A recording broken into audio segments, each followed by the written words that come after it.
Freddie Mercury, lui aussi, va être fauché en pleine gloire. La presse publie le 23 septembre 1991 le communiqué qui annonce qu'à 45 ans, il a le sida. Le lendemain, on retrouve Freddie Mercury mort dans sa demeure de Kensington. Si le grand public découvre sa maladie, Freddie Mercury a gardé le secret depuis plus de 3 ans.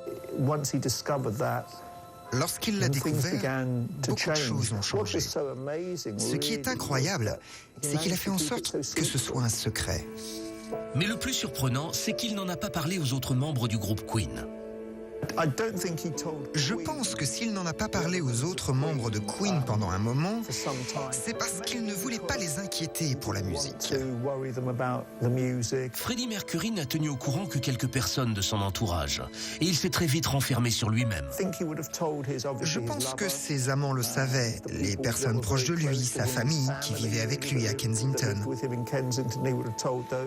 Mais pour la plupart, c'était un secret. Il y avait des rumeurs pendant au moins 1 an avant sa mort, surtout parce qu'il était connu pour aller dans tous les clubs et faire la fête. Et soudain, il ne sortait plus. Et s'il sortait, il avait l'air blafard, aminci, pâle, il n'avait pas l'air bien.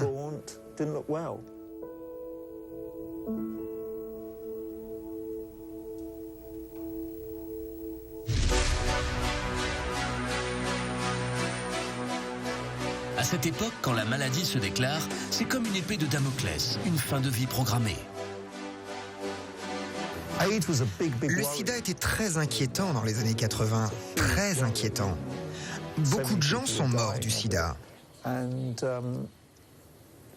Je pense que quand il a appris qu'il était malade, tout a changé pour lui. L'annonce de cette nouvelle est insupportable pour Freddie Mercury. Il demande alors à son médecin quel est son avenir, comment continuer à faire de la musique, à vivre tout simplement. Le médecin va alors lui répondre « The show must go on ». Il va en faire un tube.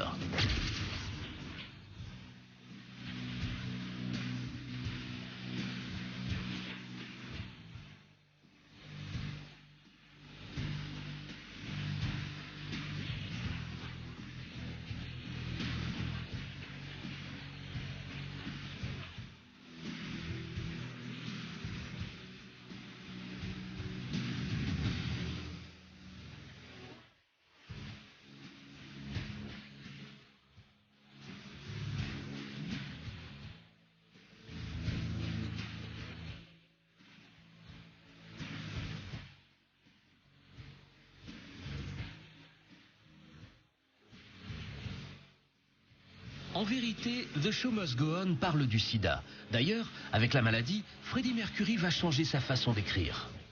On peut lire entre les lignes. Qui veut vivre pour toujours? Et surtout, le show doit continuer. Ce sont des chansons qui parlent d'acceptation. Il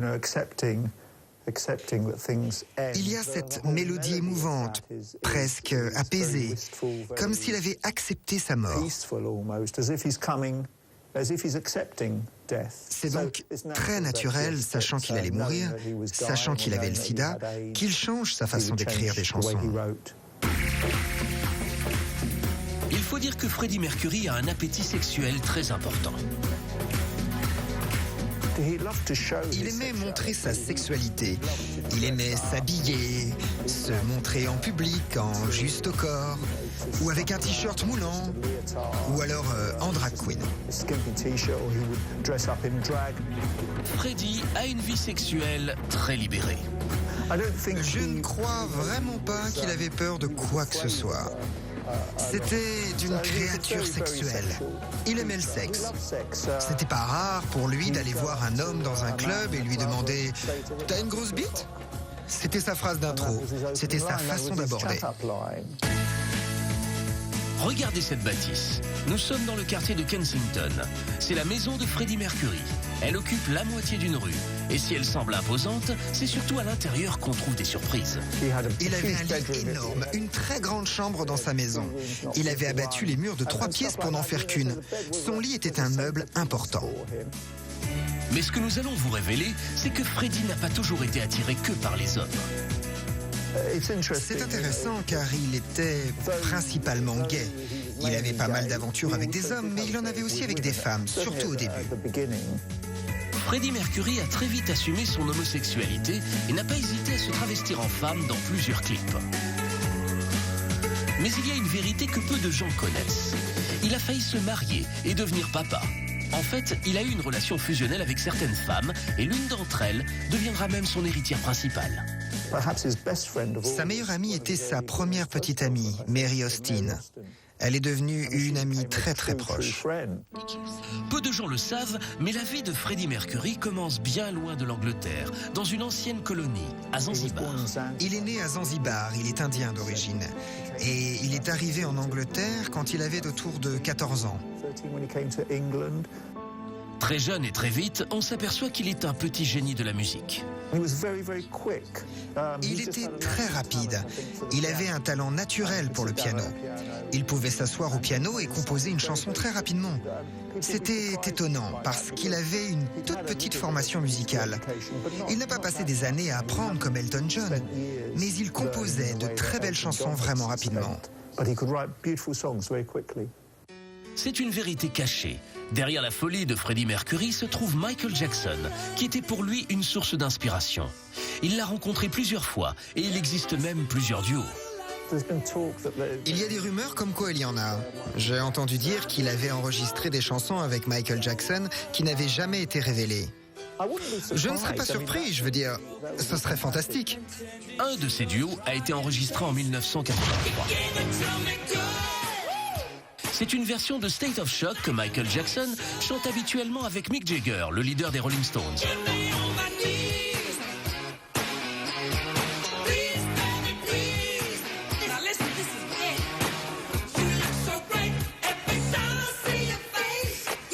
Et d'après notre enquête, la fusion était telle entre lui et Michael qu'une love story a même été évoquée. Je ne sais pas, ça aurait été trop difficile. Vous imaginez deux personnes avec un tel ego? Habituellement, les célébrités sortent avec des gens moins célèbres qu'eux.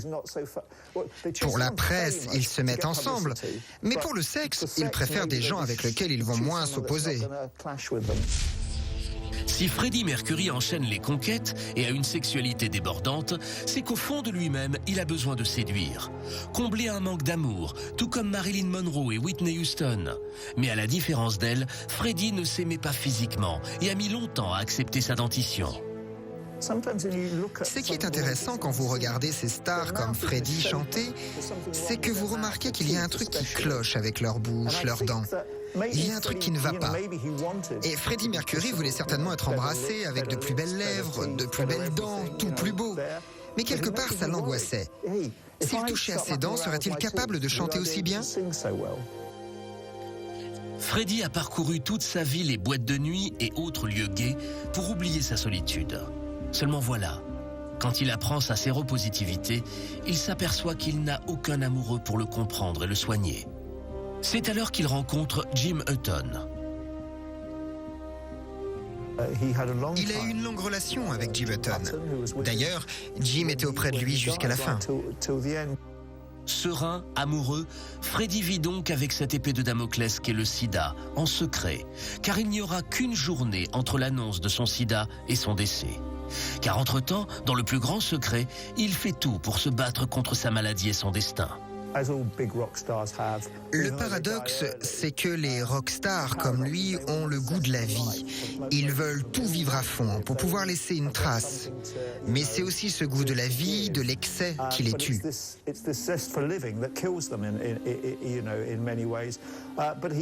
Il a pris toutes sortes de médicaments. Il avait les moyens de se payer des médecins, n'importe quoi, un hôpital même pour le garder en vie. Mais malheureusement, il n'y pouvait rien.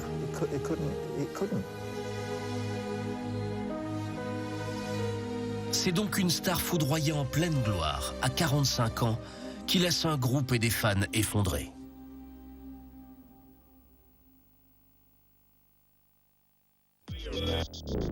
Star et Vérité, c'est déjà terminé, mais votre magazine revient bientôt pour de nouvelles enquêtes.